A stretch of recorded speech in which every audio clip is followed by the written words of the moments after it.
विद्यापति ने नायिका के नक्शिक का वर्णन नहीं किया, अपितु नायक के अंग सौंदर्य की झांकी भी प्रस्तुत की है। ए सखी पेखली एक अपरूप, सुनैत मानवी सपन स्वरूप, कमल जुगल पर चांद कमाला, तापर उपजल तरुण तमाला, तापर बेड़ली बिजुरी लता, कालिंदी तट धीरे चली जता। इस प्रकार का वर्णन कवि ने किया है। तीसरे प्रकार का वर्णन है सद्य स्नाता वर्णन। कवि ने इस प्रकार के चित्रणों में कुछ नवीन उद्भावनाएं भी की है। ये वर्णन यौवन की मादकता, प्रेम की तल्लीनता, भावों की कोमलता और सहज आलंकारिकता से परिपूर्ण है। कवि ने सरोवर में स्नान करके तुरंत निकली हुई सुंदरी के अंग सौंदर्य की झलक प्रस्तुत की है। कामिनी करे स्नाना, हेरत ही हृदय हनय पंच बाने, कामिनी करे स्नाने, हेरत ही हृदय हनय पंच बाने, चिकुर गरे जलधारा, जनि मुख शशि डर रोए अंधारा। सुंदरी स्नान कर रही है, उस सद्य स्नाता का सौंदर्य इतना उद्दीपनकारी है कि देखते ही वह कामदेव के पंच बाणों से कामदेव को बेध देती है।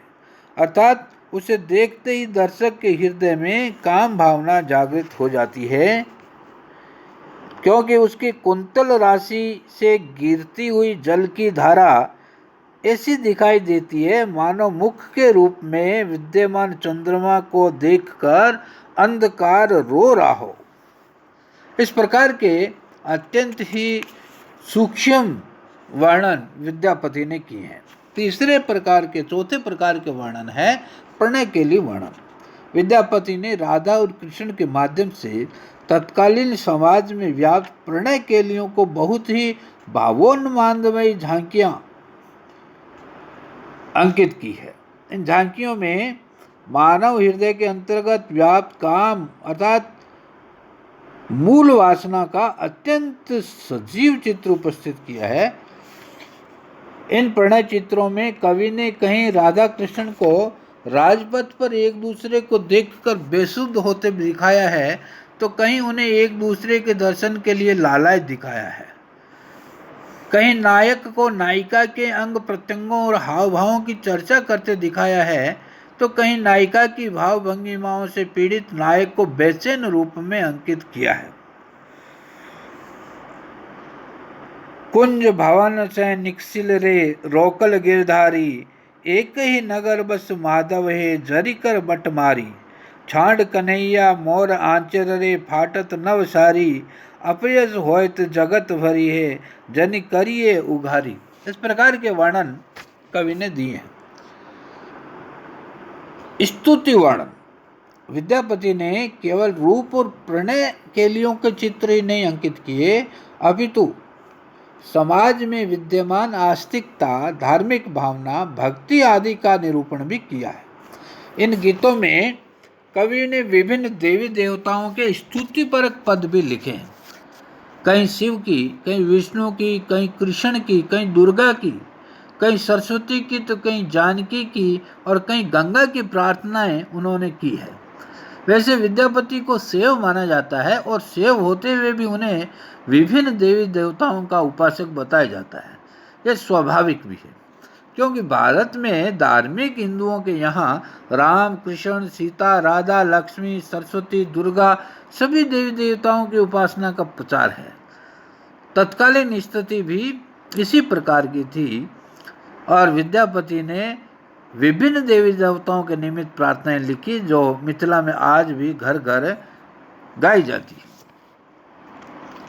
जय जय शंकर त्रिपुरारी, जय अग पुरुष जयति अग नारी, आध धवल तन आधा गोरा, आध सहज कुछ आध कठोरा, आध हड़माल आध गज मोती, आध चानन सोहे आध विभूति, आध चेतन मत आधा भूरा, आध पटोर आध मुंज डोरा। इस प्रकार के शिव का वर्णन उन्होंने बहुत ही सुंदर तरीके से किया।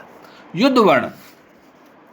उस युग की वीर गाथात्मक प्रवृत्ति के अनुसार विद्यापति ने भी युद्ध का बहुत ही चित्ताकर्षक वर्णन किया है, जिसमें ढोल और डंके का घनघोर घोष, रणभेरी का कोलाहल, शंखनाद, घोड़ों की हिनहिनाहट, हाथियों की चिंगाड़, तलवारों की खनखनाहट, श्रृंगालों की हू हू, भूत प्रेत और बेतालों के रुधिरपान, नृत्य गान, इन सब का बड़ा ही रोमांचकारी वर्णन कवि ने किया है। इस युद्ध वर्णन की विशेषता यह है कि कवि ने लोक भाषा की सरस पदावली में युद्ध क्षेत्र का जीता जागता चित्र अंकित कर दिया है। इस युद्ध क्षेत्र के चित्र में उसके आश्रयदाता राजा शिव सिंह की वीरता, शूरता, पराक्रमशीलता उभर कर सामने आती है।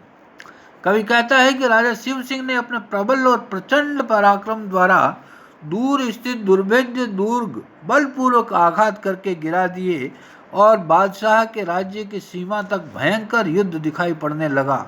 उस समय ढोल का घोर गंभीर शब्द, डंके का भयंकर निनाद, रणभेरी का कोलाहल, शंख का नाद और कड़कों का आतंक तीनों भुवनों में भर गया। उस समय राजा का प्रताप पर्वत से झरते हुए झरने के समान, वायु में उड़ते हुए गरुड़ के समान और सूर्य के तेज के समान सर्वत्र छा गया। दूर दुर्गम रमसी भजेयो, गाढ़ गढ़ गौड़िये गंजेयो, पात सा ससीम सीमा, समर दरस ओरे, डोल तरल निशान सद्दही, भेरी कोल शंख नद्दही, तीनी भुवन निकेत केतिक शान भरियो रे। इस प्रकार का एक उन्मत्त वर्णन, एक उत्साहपूर्वक वीर रस का चित्रण कवि ने किया है, ओजपूर्ण भाषा शैली है। यह कवि का वस्तु वर्णन था। कवि का भाव और रस निरूपण यह भी महत्वपूर्ण है।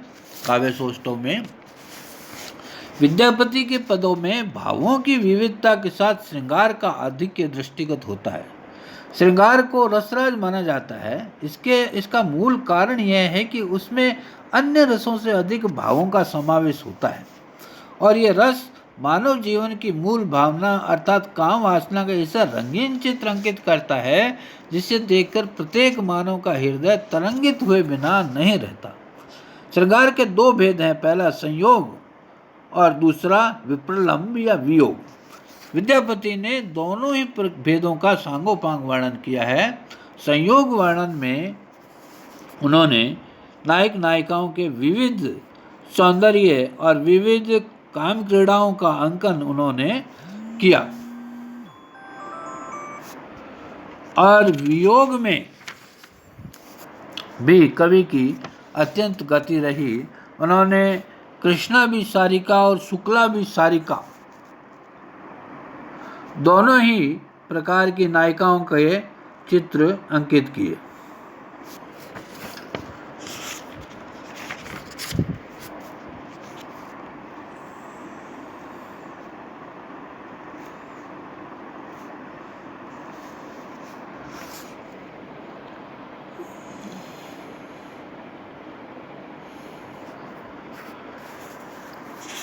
और विरह में उन्होंने मान या मान भंग संबंधी पद भी लिखे हैं। इन पदों में नायिका सखी से मान करने की शिक्षा लेकर नायक के सम्मुख मान करती है और शपथ दिलाने पर भी अपना मान नहीं छोड़ती।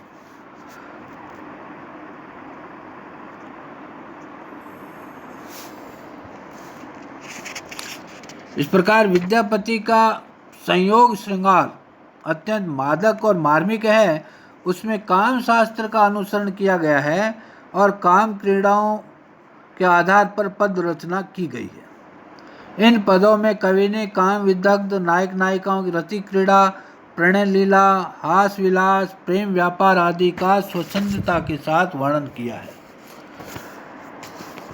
विरह वर्णन विद्यापति का अत्यंत उत्कृष्ट है। उसमें 11 काम दशाओं का बड़ी सुंदरता के साथ वर्णन है। ये 11 काम दशाएं अभिलाषा, चिंता, स्मृति, गुणकथन, व्याधि, मूर्छा, उद्वेग, प्रलाप, जड़ता, उन्माद, मरण है और ये सभी काम दशाएं विरहिणी के अंतर्भावों को प्रकट करती है। प्रकृति चित्रण विद्यापति ने प्रकृति का अत्यंत सूक्ष्म निरीक्षण किया।